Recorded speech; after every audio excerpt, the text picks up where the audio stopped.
کتاب الحج، حج سے متعلق احکام و مسائل۔ حج سے متعلق احکام و مسائل، حج کی فرضیت اور فضیلت کا بیان۔ ارشاد باری تعالیٰ ہے اور لوگوں پر اللہ کا یہ حق ہے۔ ارشاد باری تعالیٰ ہے اور لوگوں پر اللہ کا یہ حق ہے کہ جو اس گھر تک پہنچنے کی استطاعت رکھتا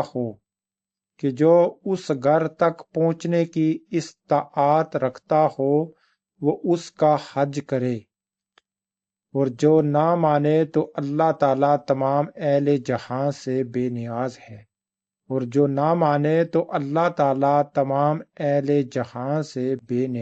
ہے،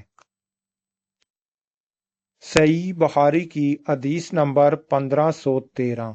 فضل بن عباس حجۃ الوداع میں رسول اللہ صلی اللہ علیہ وآلہ وسلم کے ساتھ سواری کے پیچھے بیٹھے ہوئے تھے کہ قبیلہ خثعم کی ایک خوبصورت عورت آئی۔ فضل اس کو دیکھنے لگے، وہ بھی انہیں دیکھ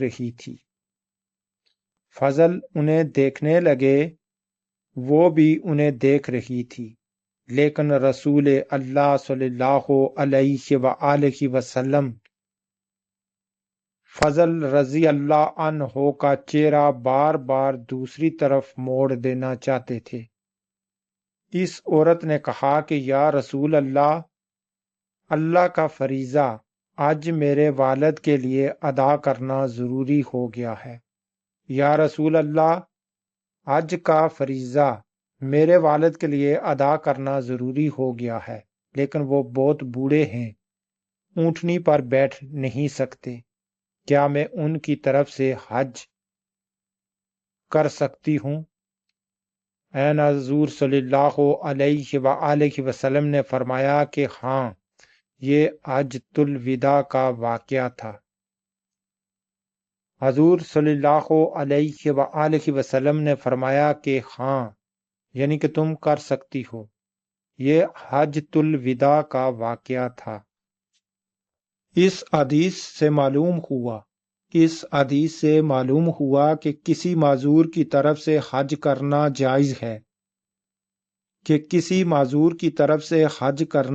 جائز ہے، جسے حج بدل کہا جاتا ہے، بشرطہ کہ حج بدل کرنے والا پہلے اپنا حج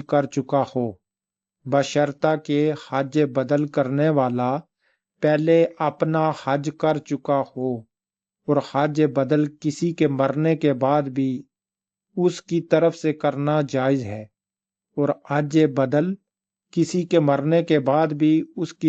کرنا جائز ہے، صحیح بخاری کی حدیث نمبر 1514۔ حضرت عبداللہ بن عمر رضی اللہ عنہ سے روایت ہے، انہوں نے فرمایا میں نے رسول اللہ صلی اللہ علیہ وآلہ وسلم کو دیکھا کہ آپ زوالہ علیفہ میں اپنی سواری پر سوار ہو جاتے، اور جب وہ آپ کو لے کر سیدھی کھڑی ہو جاتی تو لبیک کہا کرتے تھے۔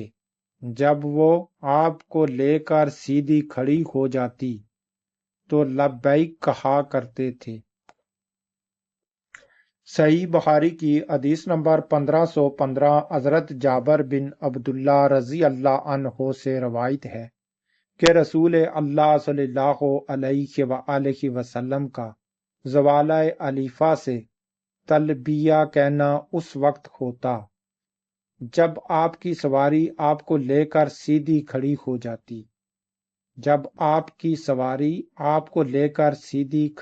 جاتی۔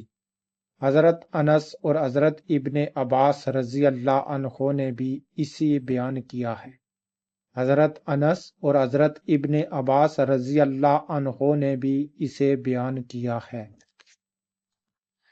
صحیح بخاری کی حدیث نمبر 1516۔ حضرت عائشہ رضی اللہ عنہ سے روایت ہے کہ نبی کریم صلی اللہ علیہ وآلہ وسلم نے ان کے بھائی عبد الرحمن کو ان کے ساتھ روانہ کیا تو حضرت عبد الرحمن بن ابی بکر رضی اللہ عنہ نے حضرت عائشہ رضی اللہ عنہا کو مقام تنمیم سے عمرہ کرایا اور انہیں اپنے پیچھے کجاوے پر ہی سوار کر لیا۔ ان کو اپنے پیچھے کجاوے پر ہی سوار کر لیا، یعنی کہ اونٹ کے پیچھے ہی بٹھا لیا، اپنے اونٹ کے پیچھے ہی بٹھا لیا۔ حضرت عمر رضی اللہ عنہ نے فرمایا کہ حج کے لیے پلان باندھو کیونکہ یہ بھی ایک جہاد ہے۔ حضرت عمر رضی اللہ عنہ نے فرمایا کہ حج کے لیے پلان باندھو کیونکہ یہ بھی ایک جہاد ہے۔ صحیح بخاری کی حدیث نمبر 1518 حضرت عائشہ رضی اللہ عنہ سے روایت ہے، انہوں نے کہا اللہ کے رسول صلی اللہ علیہ وآلہ وسلم، آپ سب لوگوں نے عمرہ کر لیا ہے، آپ سب لوگوں نے عمرہ کر لیا ہے، لیکن میں نہیں کر سکی ہوں، لیکن میں نہیں کر سکی ہوں۔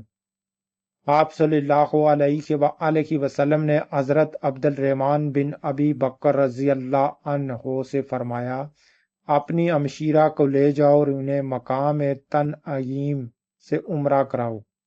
چنانچہ انہوں نے حضرت عائشہ رضی اللہ عنہا کو اپنے اونٹ کے پیچھے پلان پر بٹھا لیا اور اس طرح حضرت عائشہ رضی اللہ عنہا نے عمرہ مکمل کر لیا۔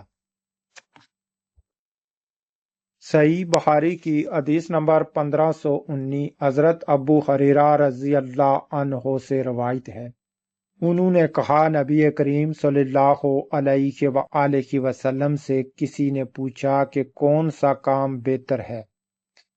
نبی کریم صلی اللہ علیہ وآلہ وسلم سے کسی نے پوچھا کہ کون سا کام بہتر ہے۔ آپ صلی اللہ علیہ وآلہ وسلم نے فرمایا کہ اللہ اور اس کے رسول پر ایمان لانا، اللہ اور اس کے رسول پر ایمان لانا۔ پوچھا گیا کہ پھر اس کے بعد کون سا کام بہتر ہے؟ آپ صلی اللہ علیہ وآلہ وسلم نے فرمایا کہ اللہ کے راستے میں جہاد کرنا، اللہ کے راستے میں جہاد کرنا۔ پھر پوچھا گیا کہ پھر اس کے بعد کون سا کام بہتر ہے؟ آپ صلی اللہ علیہ وآلہ وسلم نے فرمایا کہ حج مبرور۔ آپ صلی اللہ علیہ وآلہ وسلم نے فرمایا کہ حج مبرور۔ لفظ مبرور بر سے بنا ہے جس کے معنی نیکی کے ہیں، جس کے معنی نیکی کے ہیں۔ اس بنا پر حج مبرور سے مراد ایسا حج ہے جس میں اول تا آخر نیکیاں ہی نیکیاں ہوں، اس میں گناہ کا شائبہ تک نہ ہو۔ اللہ کے ہاں یہی حج مقبول ہوتا ہے۔ صحیح بخاری کی حدیث نمبر 1520 ام المومنین حضرت عائشہ رضی اللہ عنہا سے روایت ہے، انہوں نے پوچھا یا رسول اللہ صلی اللہ علیہ وآلہ وسلم، ہم دیکھتے ہیں کہ جہاد سب نیک کاموں سے بڑھ کر ہے۔ انہوں نے پوچھا یا رسول اللہ صلی اللہ علیہ وآلہ وسلم، ہم دیکھتے ہیں کہ جہاد سب نیک کاموں سے بڑھ کر ہے، پھر ہم بھی کیوں نہ جہاد کریں؟ آن حضرت صلی اللہ علیہ وآلہ وسلم نے فرمایا کہ نہیں، بلکہ سب سے افضل جہاد حج ہے جو مبرور ہو۔ آپ صلی اللہ علیہ وآلہ وسلم نے فرمایا کہ نہیں، بلکہ سب سے افضل جہاد حج ہے جو مبرور ہو۔ صحیح بخاری کی حدیث نمبر 1521 حضرت ابو ہریرہ رضی اللہ عنہ سے روایت ہے، انہوں نے کہا کہ نبی کریم صلی اللہ علیہ وآلہ وسلم نے فرمایا جس شخص نے اللہ کے لیے اس شان کے ساتھ حج کیا، جس شخص نے اللہ کے لیے اس شان کے ساتھ حج کیا کہ نہ کوئی فحش بات ہوئی، نہ کوئی فحش بات ہوئی اور نہ کوئی گناہ، تو وہ اس دن کی طرح واپس ہوگا جیسے اس کی ماں نے اسے جنا تھا، یعنی کہ وہ اس دن کی طرح واپس ہوگا جیسے اس کی ماں نے اس کو جنا تھا، یعنی کہ پیدا کیا تھا، بالکل گناہوں سے پاک اور صاف ہو جائے گا۔ صحیح بخاری کی حدیث نمبر 1522۔ زید بن جبیر کہتے ہیں کہ وہ حضرت عبداللہ بن عمر رضی اللہ عنہ کے پاس آئے۔ وہاں ان کی قیام گاہ پر خیمے اور کناتیں لگی ہوئی تھی۔ میں نے دریافت کیا، میں کہاں سے عمرے کے لیے آرام باندھوں؟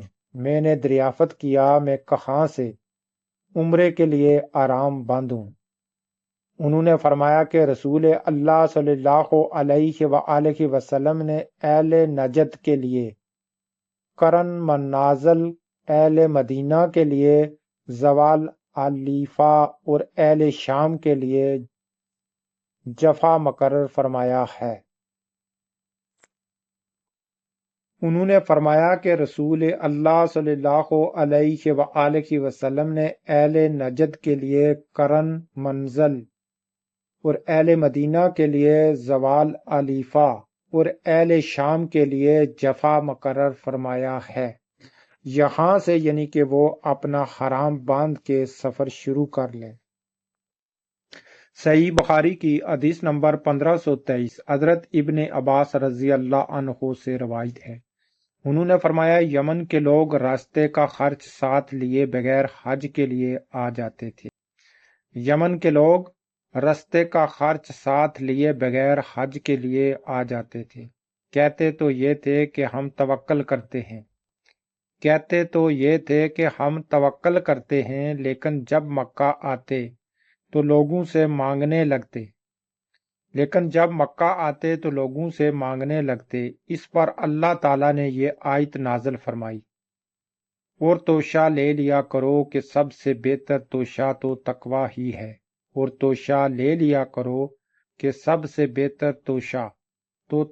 ہی ہے، صحیح بخاری کی حدیث نمبر 1524۔ حضرت ابن عباس رضی اللہ عنہ سے روایت ہے، انہوں نے فرمایا کہ رسول اللہ صلی اللہ علیہ وآلہ وسلم نے اہل مدینہ کے لیے زوال العلیفہ کو میقات بنایا، اہل شام کے لیے جفا، اہل نجد کے لیے قرن المنازل اور اہل یمن کے لیے یلملیم کو میقات مقرر کیا۔ یہ میقات ان مقامات کے باشندوں کے لیے ہیں اور ان لوگوں کے لیے بھی جو حج و عمرے کا ارادہ کرتے ہوئے وہاں سے گزریں، اور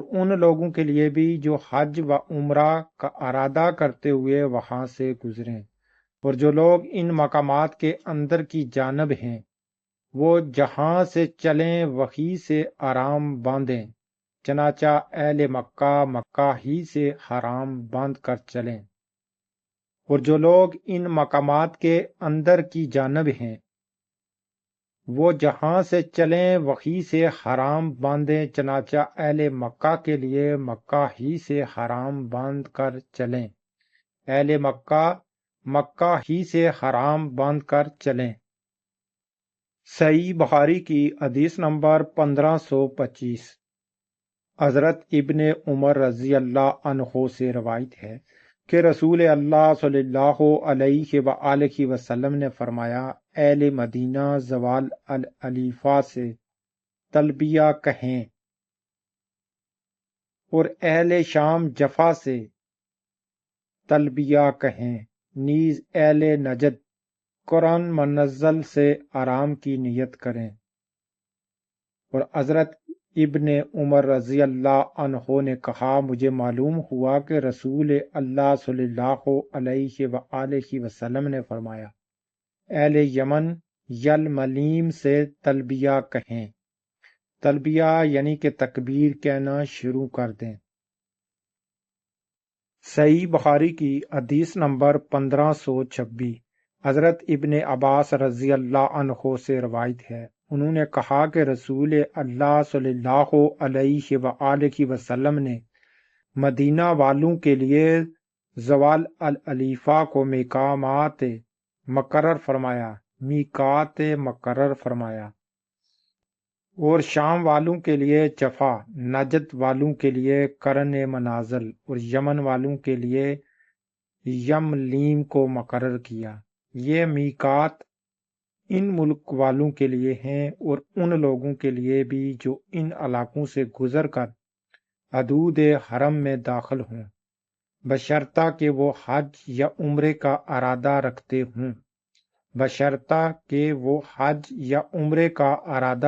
ہوں۔ اور جو لوگ میقات کے اندر کی جانب ہیں، یعنی کہ جو لوگ ان مقامات کی اندر کی جانب ہیں، وہ جہاں سے روانہ ہوں وہیں سے حرام باندھیں، حتیٰ کہ اہل مکہ مکہ مکرمہ سے حرام باندھ لیں۔ صحیح بخاری کی حدیث نمبر 1528 حضرت ابن عمر رضی اللہ عنہ سے روایت ہے کہ میں نے رسول کریم صلی اللہ علیہ وآلہ وسلم سے سنا، آپ نے فرمایا تھا کہ مدینہ والوں کے لیے حرام باندھنے کی جگہ زوال علیفہ اور شام والوں کے لیے محیا یعنی جفا اور نجد والوں کے لیے قرن منازل۔ عبداللہ بن عمر رضی اللہ عنہ نے کہا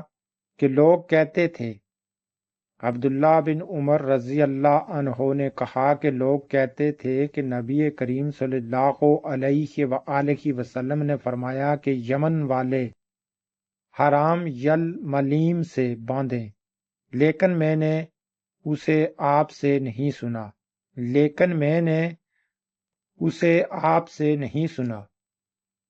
صحیح بخاری کی حدیث نمبر 1529 حضرت ابن عباس رضی اللہ عنہ سے روایت ہے کہ نبی کریم صلی اللہ علیہ وآلہ وسلم نے اہل مدینہ کے لیے زوال العلیفہ، اہل شام کے لیے جفا، اہل یمن کے لیے یلملیم اور اہل نجد کے لیے قرن کو مقام مقرر فرمایا۔ یہ مقامات ان علاقہ جات کے باشندوں کے لیے ہیں اور ان کے لیے بھی جو ان کے علاوہ دوسرے مقامات سے آئیں اور یہاں سے گزریں، بشرطہ کہ وہ حج و عمرے کا ارادہ کریں۔ اور جو لوگ ان مواقعیت کے اندر ہیں، یعنی کہ جو لوگ ان جگہوں کے اندر ہیں، وہ اپنے گھر سے حرام باندھیں، حتیٰ کہ باشندگان مکہ مکرمہ ہی سے حرام باندھیں۔ اور جو لوگ ان مقامات کے اندر ہیں وہ اپنے گھر سے حرام باندھیں، حتیٰ کہ باشندگان مکہ کے رہنے والے مکہ مکرمہ ہی سے حرام باندھیں۔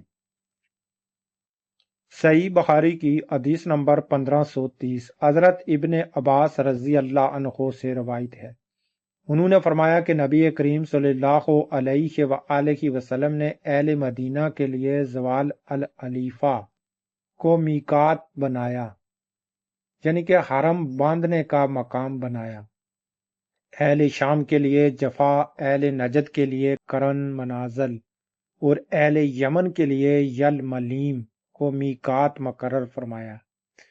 یہ مقامات ان لوگوں کے میقات ہیں جو وہاں کے باشندے ہیں، اور ان لوگوں کے لیے بھی جو حج و عمرہ کا ارادہ کرتے ہوئے ان مقامات سے گزریں۔ اور جو لوگ ان مقامات کے اندر کی جانب ہیں وہ جہاں سے چلیں وہیں سے حرام باندھیں، حتیٰ کہ اہل مکہ ہی سے حرام کی نیت کریں۔ یعنی کہ اہل مکہ جو ہیں وہ اپنے گھروں ہی سے حرم باندھیں اور تکبیر کہنا شروع کر دیں۔ اور جو یہ مقامات بتائے ہیں، ان مقامات کی دوسری طرف سے آنے والے لوگ جب اس مقامات پر پہنچیں تو وہ حرام باندھ لیں اور تکبیر کہنا شروع کر دیں۔ آج کی ویڈیو میں انہی حدیثوں کے ساتھ کلوز کرتا ہوں۔ نیکسٹ میری ویڈیو دیکھنے کے لیے میرے چینل کو لازم سبسکرائب کریں تاکہ آنے والی میری ہر ویڈیو کو آپ دیکھ سکیں۔ دیجیے مجھے اجازت، ملتے ہیں نیکسٹ کسی دوسری ویڈیو کے ساتھ۔ خدا حافظ۔